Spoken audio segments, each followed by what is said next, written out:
बिस्मिल्लाहिर्रहमानिर्रहीम। अस्सलाम वालेकुम, कैसे हैं आप? उम्मीद करती हूँ कि आप ठीक होंगे। अल्हम्दुलिल्लाह मैं भी ठीक हूँ। तो बस आज बहुत ही मज़ेदार आलू की कतरिस की रेसिपी लेकर आई हूँ। काफ़ी देर से फरमाइश आ रही थी, कुछ मेरी बहनें कह रही थी कि आप ये ना आलू की कतरिस की रेसिपी शेयर करें। तो मैंने सोचा कि आज ना मैं आलू के कतरिस की रेसिपी शेयर कर देती हूँ, क्योंकि आज मौसम भी ठंडा है। जैसा कि आपको पता है कि सर्दी बढ़ गई हुई है।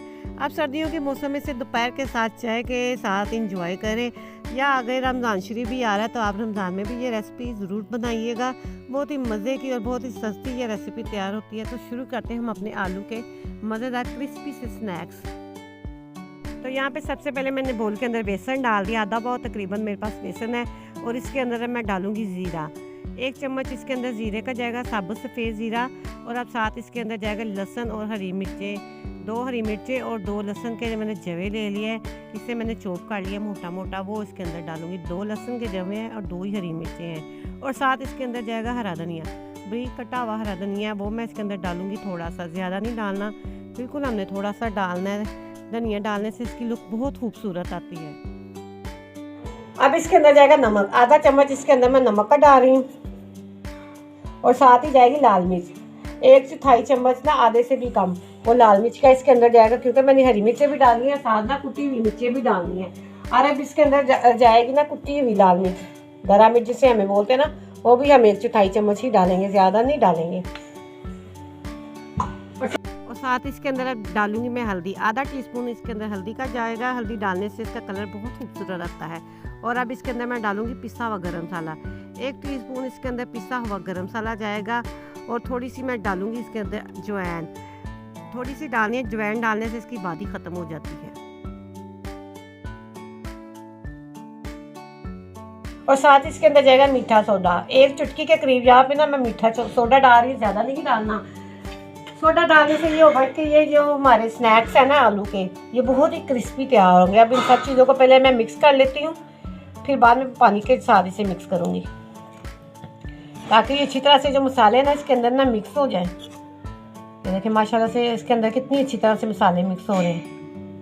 अब थोड़ा थोड़ा करके ना इसके अंदर हम पानी डाल के ना मिक्स कर लें। एकदम से सारा पानी नहीं डालना, क्योंकि अगर हमने एकदम से डाल दिया ना तो ये पतला हो जाएगा मैदा जो है ना बेसन का। तो थोड़ा थोड़ा करके हम डालते जाएंगे और मिक्स करते जाएंगे। तकरीबन आधा गिलास पानी से ये अच्छा सा मैदा तैयार हो जाएगा हमारा। तो ये देखिए मेरा ना बेसन का मैदा तैयार हो चुका है। ये देखिए माशाल्लाह से इस तरह हमने रखना है, ये ना बहुत गहरा है, ये ना ही ये पतला। ये देखिए इतना पतला हमने रखना है, ये देखिए, ताकि ये आलू के ऊपर ना आराम से लग जाए। ये देखिए माशाल्लाह से, ये देखिए। आप ऐसे पीछे रखती हूँ और आलू को काट लेती हूँ। 3 आलू ले लिए, इसका मैंने छिलका उतार के इसके मैंने अच्छी तरह से वॉश कर लिया। ये वजन में 1 पाव है। अब मैं इसे छुरी की मदद से ना पतले पतले काट लेती हूँ। ये देखिए मैं आपको दिखाती हूँ कि मैंने इसे कितने पतले काटने हैं। तो छुरी के साथ आपने काटना है, ज़्यादा मोटे नहीं काटने। ये देखिए इतने पतले काटने हैं। ज़्यादा मोटे होंगे ना तो ये हमारे क्रिस्पी भी नहीं बनेंगे, और ये अंदर से फिर वो मोटे मोटे जो रह जाते हैं ना, वो उसका मज़ा नहीं आता। बिल्कुल इतने पतले हमने रखने हैं। ये देखिए सारे आलू को मैं ऐसे ही काट लेती हूँ।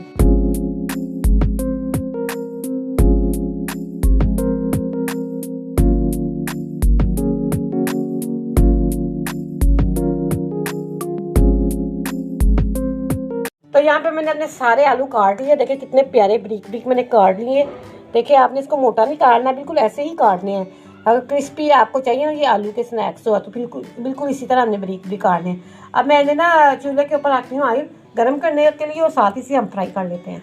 तो चूल्हे के ऊपर ना मैंने पैन रख के ऑयल डाल दिया था। ऑयल मेरा गर्म हो गया। मैं इसके अंदर ना आलू के ऊपर बेसन लगा के ना फ्राई करने के लिए रखूँगी। एक एक आलू को पकड़ के बेसन लगाना है और पैन के अंदर डालते जाना है।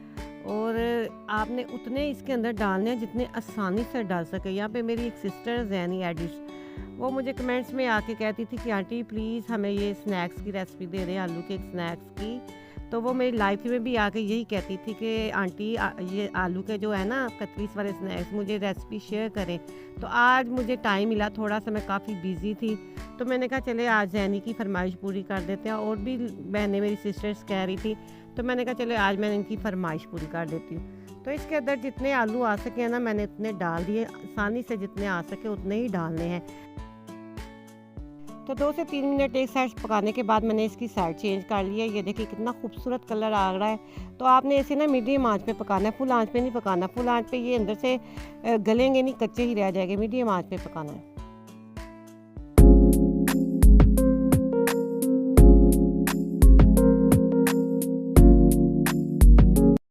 तो दूसरी साइड से भी मैंने 3 मिनट पका लिया। मैं फिर इसकी साइड चेंज करी। देखिए मैंने साइड चेंज करते करते इसका कितना खूबसूरत सा कलर आ गया। ये बहुत ही मज़े के तैयार हुए हैं। तो जैसे कि आगे रमज़ान शरीफ आ रहा है, तो व्यूअर्स आपने ये रेसिपी ज़रूर ट्राई करनी है। और अगर आपको मेरी रेसिपी पसंद आए तो लाइक शेयर लाजमी करना है। यहाँ पे ये देखिए मेरे सारे कतलीस तैयार हो गया। मैं इसे एक एक करके ना स्ट्रेनर की मदद से निकाल दूंगी ताकि मेरा ऑयल इसके अंदर निकलता जाए। देखिए माशाल्लाह से कितना खूबसूरत इसका कलर तैयार हुआ, कितने मज़े के ये लग रहे हैं। तो ये देखिए मैंने सारे निकाल दिए। अब मैं बकाया जो बचे हैं ना वो इसके अंदर डाल दूंगी। अल्हम्दुलिल्लाह माशाल्लाह से देखिए मेरी फाइनल लुक तैयार हो गई है। सारे कतलीस तैयार हो गए। आलू की स्नैक्स है, बहुत मज़े के हैं। सर्दियों का मौसम है, ऐसे चाय के साथ बनाइए। वैसे आगे रमज़ान शरीफ आ रहा है, रमज़ान में भी आप ये बनाएं, अफ्तारी में भी ये बहुत अच्छे लगते हैं। इतने मज़ेदार, इतने क्रिस्पी से ये आलू के स्नैक्स तैयार हुए ना। फिर मैं आपको तोड़ के दिखाती हूँ। तो व्यूअर्स अगर आपको ये मेरे आलू के कतलीस की रेसिपी पसंद है ना, तो आपने इसे लाइक करना है, फैमिली दोस्तों में ज़्यादा से ज़्यादा शेयर भी करना है। और जो चैनल पर नए आने वाले लोग हैं ना, वो सब्सक्राइब ज़रूर किया करें। और इसके साथ ही बेल आइकन के बटन को दबाएं ताकि मेरी आने वाली हर रेसिपी आप तक आसानी से पहुंच सके। इसी के साथ आपसे चाहूंगी इजाज़त। दुआओं में याद रखिएगा। अल्लाह हाफिज़।